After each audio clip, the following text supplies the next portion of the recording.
Jangan! Sudah cukup! Ya, kami sudah terlalu menderita, Pak!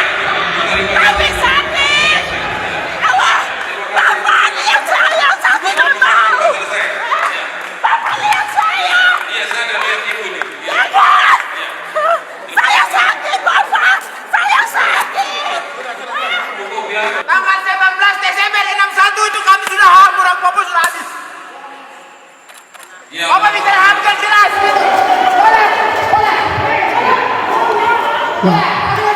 Kita mau mencet lagi. asasi manusia. Sudah 2 kali ke MRP, 2 kali RDP.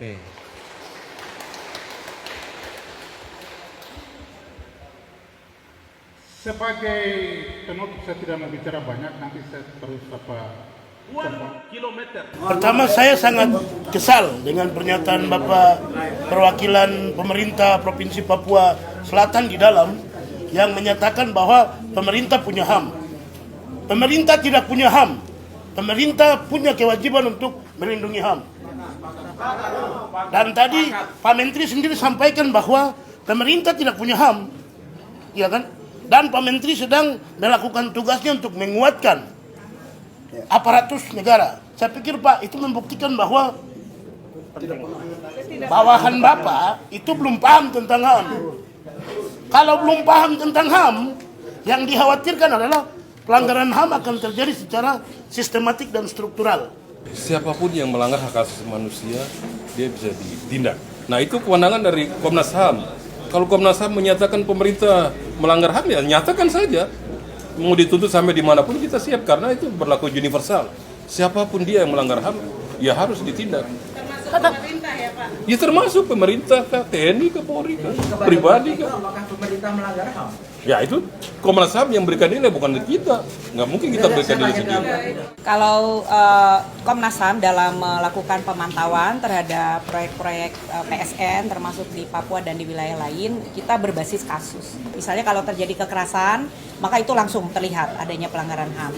Tetapi bisa juga dia sesuatu yang bersifat dampak ke jangka panjang. Nah, hal-hal seperti itu tidak bisa dengan mudah dibuktikan secara hukum gitu. Tetapi maka Komnas HAM harus membuat rekomendasi-rekomendasi yang bersifat rekomendasi kebijakan. Dari perwakilan dari Komnas HAM Republik Indonesia dan juga ada Bang kita yang akan kita dengarkan bersama. Kan proyek yang merusak kehidupan masyarakat Papua. Jadi yang kita bawa dari kampung-kampung, distrik-distrik, ini adalah korban langsung yang hari ini tanahnya diambil. Tidak ada sepeser pun yang mereka pegang. Tidak ada upaya. Saya mau bilang, saya anak asli Malin. Tidak ada upaya. Jadi yang bicara tentang upaya penyelamatan hak asasi manusia Malin, tipu. Program PSN Tubutan di Gunduli, kita hari ini mengalami banjir. Tahun lalu, Bapak Joko paham, kita mengalami banjir yang cukup dahsyat. Banjir bandang disebutnya, sampai hampir mendekati melewati bumungan rumah. Jadi ini adalah forum di mana kami ingin mendengarkan secara langsung dari masyarakat terdampak. Jadi kami tidak akan defensif. Tadi yang disampaikan oleh mama-mama di sini ya, yang kemudian sampai pada kesimpulan menolak PSN, itu kami dengarkan. Ya, kami akan sampaikan nanti ke Pak Menteri. Tetapi untuk lebih dari itu, misalnya adalah untuk menghentikan PSN, ya, yang menghentikan PSN, saya pikir kami Kementerian Hak Asasi Manusia belum bisa mengambil sikap itu. Selamat pagi, Assalamualaikum warahmatullahi wabarakatuh. Shalom, Bu Nai, moderator Dewan Gereja Papua. Selamat datang Bapak Mugianto.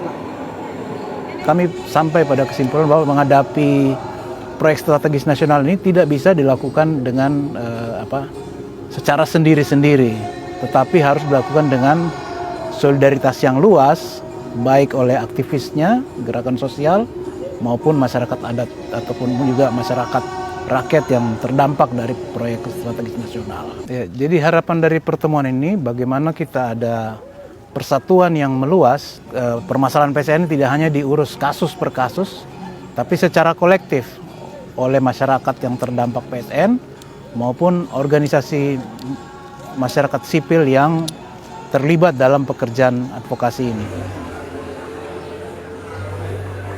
Deklarasi Solidaritas Merauke. Deklarasi ini adalah hasil kerja bersama kami Gerakan Solidaritas Merauke. Naskah ini dirumuskan setelah kami saling berbagi cerita tentang derita dan trauma kolektif yang disebabkan kejahatan-kejahatan negara korporasi.